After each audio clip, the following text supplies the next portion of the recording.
Flames roar against the night sky, swallowing the Hogan in a hungry blaze.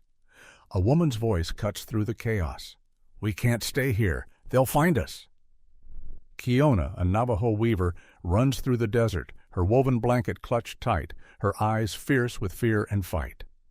Beside her, a shadowed man carries a child, his face hidden but his steps steady. In one brutal night, everything Kiona trusted burned to ash, her dreams, her promises, her hope. Can a stranger, scarred by his own past, help her rebuild? Or will the fire of vengeance consume them all? Stay with me to find out. What does it take to rise when the world tries to break you? The 1870s, a lonely trading post tucked in the Arizona desert. Red canyons rise sharp against endless skies, a land that whispers both freedom and struggle. Here, Navajo, Apache, and Hopi people cross paths with settlers, trading goods and stories under a sun that spares no one. This is where our tale begins, in a place as beautiful as it is unforgiving. Meet Kiona, a young Navajo woman with hands that weave stories and heal wounds. She rides in on horseback, her belongings tied in a small bundle, her heart heavy but strong. A widow now, she lost her husband in a raid, but she carries his dream of a peaceful home. Kiona is tough yet guarded, searching for a fresh start in a world that's rarely kind. Then there's Tawa, an Apache man who walks alone. Once a warrior, he left his tribe after a betrayal stole his family and left him with scars deeper than skin. Now he lives on the desert's edge, trading pelts, haunted by guilt, but sharp with the wisdom of survival. His eyes see more than he says, and his silence holds a story of its own. And there's Haske, a Hopi trader with a smile that doesn't reach his eyes. He's clever, greedy, promising Kiona a place in his bustling trade network, but his words hide a hunger for control. To him, community is just a word to twist for profit. He's the spark that sets this story ablaze. Kiona arrives at the trading post, dust on her clothes, hope in her chest. Haske greets her with a smirk, his voice dripping with scorn. "A widow?" he says, "useless without a man to claim you." He offers her work weaving for his trade, but there's a catch. She must toil for free to prove her worth. Kiona's heart burns. "I came for a home," she tells him, "not chains." His reply is cold. "A woman alone? You're nothing here." Humiliated, Kiona refuses to bow. She walks away, head high, but the truth stings. She's stranded, no food, no shelter, just the vast desert night closing in. A choice looms: crawl back to Haske's control or face the wild alone. As the sun dips low, painting the sky in fire, Kiona whispers a Navajo teaching from her grandmother. The wind carries truth, but only those who listen find their path. Those words light a spark in her soul, promising a journey she's only begun to understand. The desert doesn't forgive weakness. Kiona learns this the hard way, stumbling through the night, her legs heavy, her stomach empty. Hunger claws at her, and exhaustion pulls her down. She collapses by a dry riverbed, the cold earth against her cheek, stars blurring above. She's alone, or so she thinks, until a shadow moves nearby. Tawa, the Apache loner, steps into the moonlight. He kneels, offering a gourd of water and a small fire he builds without a word. Kiona's heart races. She's wary, expecting a trick, fearing he wants something. But Tawa just looks at her, his eyes steady, and says, "No one should face the night alone." Those words, simple and quiet, feel like a rope thrown to a drowning soul. Tawa leads Kiona to his Hogan, a small shelter of earth and wood, humble but warm. Inside, the air smells of sage and smoke. He hands her a blanket and starts cooking, tossing corn and rabbit into a pot. Kiona sits, still cautious, watching his hands move with care. She breaks the silence, her voice soft but firm. "Why help me? You don't know me." Tawa stirs the pot, not looking up. "I know the desert," he says. "It doesn't care who you are, only if you keep walking." His words sink deep, stirring something in Kiona. She senses he's not here to trap her, but trust comes slow after betrayal. As they eat by the fire, Kiona opens up. She tells him about her husband, a Navajo man who died shielding their village from raiders. His dream was a home where no one feared the night. Now she carries that dream, but without him she feels unworthy, like a weaver with no thread. Tawa listens, his face unreadable, but his silence invites truth. Then he speaks, his voice low. He was a warrior once, he says, until a traitor in his Apache tribe sold his sister's life for silver. He failed to save her, and that failure drove him here to a life alone. Solitude is my punishment, he says, eyes on the flames. Kiona sees the weight he carries, and for the first time she feels less alone in her own pain. Under the stars, Tawa points to the sky, teaching Kiona an Apache way to navigate. The stars are a map, he says, tracing lines between them. Even in chaos, they guide you. Kiona watches, her heart easing. She pulls out a small loom from her bundle and starts weaving a blanket by the firelight. Navajo weavers say every thread holds a story, she tells him. Break one, and the pattern shifts, but it's never lost. Tawa nods, as if her words touch a truth he's forgotten. Their hands, one carving wood, one weaving cloth, seem to speak a language older than words, tying them to their people and to each other. Their quiet moments build a fragile bridge. One night, Kiona notices scars on Tawa's arm, jagged lines under the fire's glow. "How did you get those?" she asks. He pauses, then says, "Some wounds teach us to walk lighter." Kiona meets his gaze. "Or to carry others with us," she replies. For the first time, Tawa's lips curve, not quite a smile, but close. They share stories of their tribes, of feasts and songs, of losses that linger like dust in the wind. The Hogan feels like a small world, safe for now, where two broken souls find a flicker of peace. But peace doesn't last. One evening, Kiona spots riders in the distance, their shadows long against the dunes. Her stomach tightens. "Haske's men," she whispers. Tawa's face hardens. "Men like him don't let go of what they think they own," he says, his hand resting on a bow by the door. Fear creeps into Kiona, but so does resolve. She thinks of Tawa's Apache wisdom, shared over the fire. A man's heart is like a river. It can carve stone or drown itself. She sees the river in Tawa, fierce but troubled, and wonders if it will carry them forward or pull them under. As hoofbeats echo closer, Kiona grips her woven blanket, knowing the desert's test is far from over. Haske's pride stings like a scorpion. Back at the trading post, he paces, his face twisted with rage. Kiona's defiance burns him more than the desert sun. She walked away, head high, and that's a wound he can't forgive. So he spins a lie, sharp and venomous, telling anyone who'll listen that Kiona stole from his trade goods, precious weavings he claims as his own. His words spread like wildfire, pulling a ragtag group of outcasts to his side, men with empty pockets and hungry eyes. Haske doesn't just want her back to save face. He wants her skills, her hands that turn thread into gold, locked under his control. He sends his men into the desert, their horses kicking up dust, hunting Kiona like prey. Kiona and Tawa find a fragile peace in the Hogan, but it shatters at dawn. The air turns bitter with smoke, and Kiona wakes to the crackle of flames. Fire licks the walls, hungry and fast, swallowing the shelter that held their hopes. Tawa grabs his bow.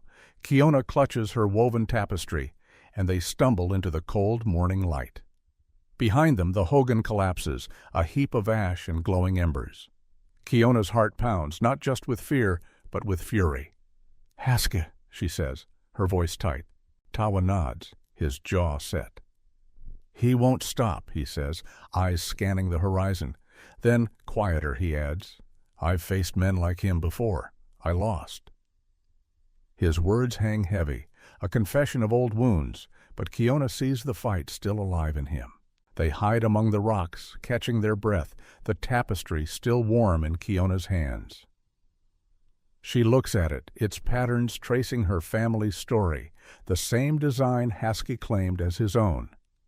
Anger surges, but a memory steadies her grandmother's Navajo teaching. Anger is a storm, but wisdom is the root that holds the tree.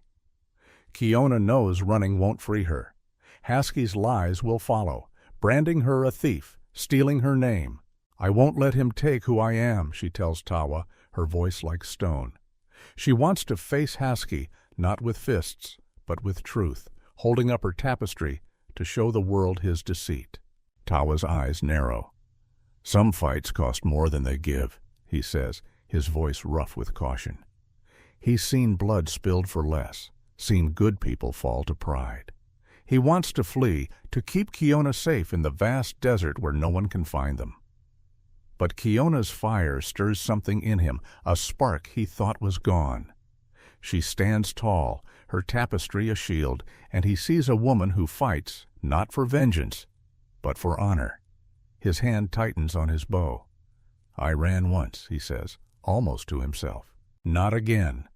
He kneels, crafting arrows with steady hands, each one a promise. He prepares for a fight, but deep down he prays for peace, hoping the desert might spare them both. The stakes are high, sharper than any blade. If Kiona fails, Haske's lies will cling to her forever, a shadow she can't outrun. Her name, her truth, will be dust. For Tawa, it's more than a battle. Kiona has woken something human in him, a warmth he hasn't felt since his sister's laughter faded. Losing her would mean losing himself again, sinking back into the silence he's fought to escape. As they watch the horizon, hoofbeats grow louder, Haske's men closing in. Kiona folds her tapestry, tucking it close, and Tawa tests the string of his bow. Together they stand, two souls against a storm, ready to face whatever the desert brings next. The sun bleeds red across the desert as Kiona and Tawa reach the trading post. Dusk settles heavy, casting long shadows over the wooden stalls and gathered crowd. Navajo, Apache, and Hopi traders stand shoulder to shoulder, their faces tight with caution. Haske holds court in the center, his voice loud, boasting of power and wealth, his smile sharp as a blade. He thinks he's untouchable, but the air hums with tension, like the moment before a storm breaks. Kiona grips her tapestry, its threads glowing in the fading light. Tawa walks beside her, his bow loose in his hand, eyes locked on Haske. They've come for truth, and the desert watches, waiting to see who bends first. Kiona steps forward, her heart pounding but her voice clear. She raises the tapestry high, its pattern catching every eye. "This is my work," she says, "my family's story, woven by my hands. You claimed it, Haske, to shame me, to call me a thief." The crowd murmurs, heads turning. Haske laughs, a cold barking sound, and waves a hand. "Lies from a desperate woman," he sneers. "Take her." His men shift, hands on knives, but Tawa moves faster. He draws his bow, arrow steady, voice low and deadly. "One step," he says, "and the desert claims you." The men freeze, caught in his gaze, and the trading post falls silent, every breath held. Haske's grin falters, but he doubles down, shouting to the crowd, calling Kiona a liar, a nobody. Kiona stands taller, her tapestry a banner of truth. She doesn't shout back. She lets the weaving speak, its colors bold, its pattern unmistakable. Then a voice breaks the quiet, old and steady. A Navajo elder steps forward, his eyes tracing the tapestry's lines. "Her hands speak truth," he says. "This is her family's mark. Yours, Haske, only grasp." Heads nod among the traders, Apache and Hopi alike. A woman whispers, then a man, until the crowd's mood shifts like sand sliding underfoot. Haske's power cracks, and he feels it, his face paling in the firelight. Panic seizes Haske. He lunges for Kiona, grabbing for the tapestry, desperate to silence her. But Tawa is there, swift as wind. He tackles Haske to the ground, dust clouding around them. The crowd gasps, expecting blood, but Tawa doesn't strike. He pins Haske down, his knee firm, and leans close. "Live with your shame," he says, voice like stone. Haske struggles, then stills, his fight draining away. Tawa stands, pulling Kiona back, and the crowd finds its voice. "Leave," a trader calls. "Go," says another. Navajo, Apache, Hopi, they all agree. Haske stumbles to his feet, eyes wild, and flees into the dark, his men trailing behind, shadows swallowed by the desert. Kiona lowers her tapestry, her hands steady now. She thinks of a Navajo saying her grandmother taught her, "Truth is a seed, plant it and it grows through stone." She didn't need a blade to win, only honesty, and that feels stronger than any victory carved in blood. The crowd disperses, some nodding to her, others meeting her eyes with respect. Kiona turns to Tawa, seeing the man he's become, no longer a loner hiding from pain. He stood for her, not as a warrior craving battle, but as a protector guarding something precious. She smiles, small but real, and knows she's proven her worth, not to them, but to herself, her strength woven deep in her soul. Tawa sets his bow down, his shoulders lighter than they've been in years. Redemption found him tonight, not in Haske's defeat, but in Kiona's courage, in the choice to stand beside her. The desert sky stretches wide above, stars bright against the red horizon. Kiona folds her tapestry, its threads a promise kept, and Tawa walks with her, their steps matched. The trading post quiets, but the story of this night will linger, a tale of truth that broke a liar's hold of two souls who faced fire and found each other. The desert listens, and for now it holds them gently in its vast, silent heart. The desert softens as time passes, its harsh edges smoothed by new beginnings. Kiona and Tawa settle close to the trading post, building a small Hogan from earth and wood. Its walls are simple, but they hold warmth, a quiet promise of home. Kiona weaves again, her loom humming with stories, her tapestries now prized by traders who once turned away. Each thread she lays is a step toward acceptance, a sign she belongs. Tawa finds his place, too, teaching young hunters the Apache ways, showing them how to track and listen to the land. His voice, once silent, now carries wisdom, passing on skills that keep his people strong. One evening, an old Navajo trader visits, his eyes heavy with news. He tells Kiona her husband's death was no random tragedy. Years ago, during a raid led by Haske's men, her husband stood between danger and a child, giving his life to save another's. The truth cuts deep, reopening her grief like a fresh wound. Kiona sits by the Hogan, staring at the stars, tears tracing her cheeks. But as the night deepens, peace settles in. His sacrifice had meaning, a ripple of courage that still touches lives. She whispers his name, letting go of pain while holding tight to his love. At dusk, Kiona and Tawa rest by a fire, its glow dancing on their faces. Her tapestry hangs nearby, its colors bright against the Hogan's wall.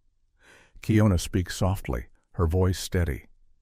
"The desert tried to break us, but it taught us to grow." Tawa nods, his eyes on the flames. "And to walk together, you," he adds. They share a quiet smile, the kind that carries 1,000 unspoken words.